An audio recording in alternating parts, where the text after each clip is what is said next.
Hello, hi everyone, જય શ્રી કૃષ્ણ. સ્વાગત છે સિમીઝ વ્લોગ. આજે અમારા ગામમાં રામા મંડળ છે તો અમે જોવા જાય છીએ.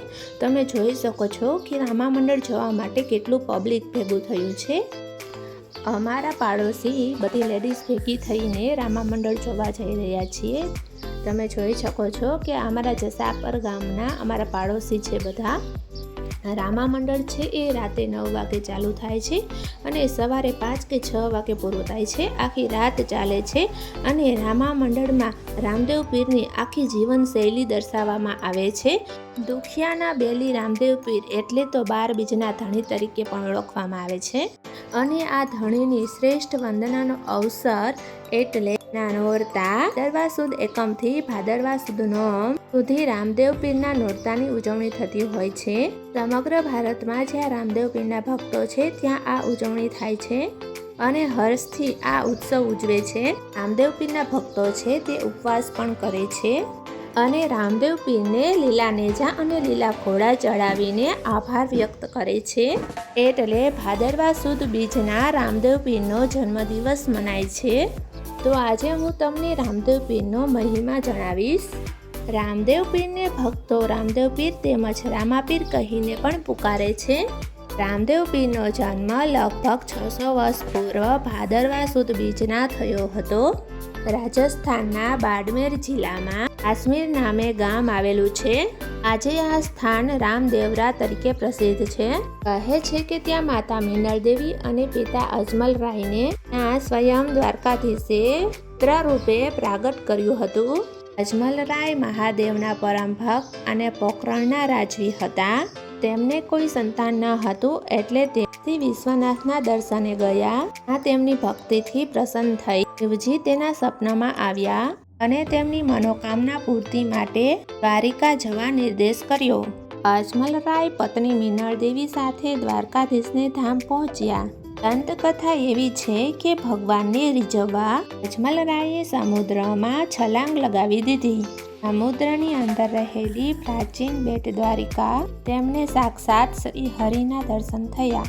અજમલજીએ તો દ્વારકાધીશને જ પુત્ર તરીકે પામવાની ઈચ્છા વ્યક્ત કરી અને ત્યારે દ્વારકાધીશે અજમલજીના બીજા પુત્રના રૂપમાં જન્મ લેવાનું વચન આપ્યું અને પછી વિરમદેવ બાદ રામદેવ પીર તરીકે રાણી મિનળ દેવીએ મુખે સ્વયં શ્રી હરિનું અવતરણ થયું.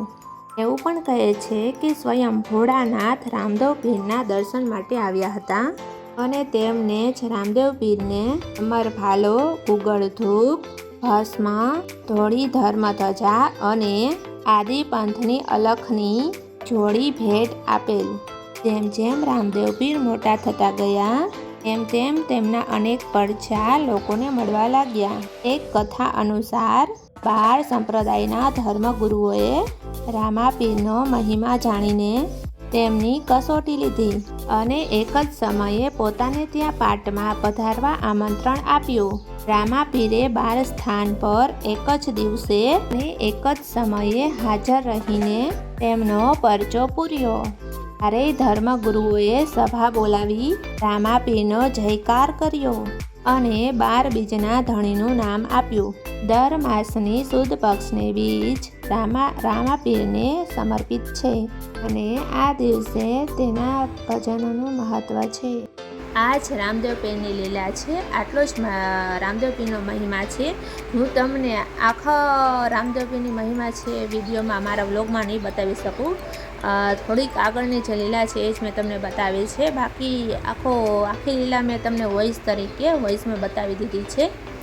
અને જો તમારે આખું રામા મંડળ જોવું હોય તો અમારા જામકંડોરણા તાલુકાનું ફેમસ છે રામાધણી રામા મંડળ. તો તમે યુટ્યુબમાં સર્ચ કરશો કે રામાધણી રામા મંડળ તો આખું રામા મંડળ તમને જોવા મળશે.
મારો વિડીયો ગમ્યો હોય તો સબસ્ક્રાઈબ કરો, લાઈક કરો અને શેર કરો.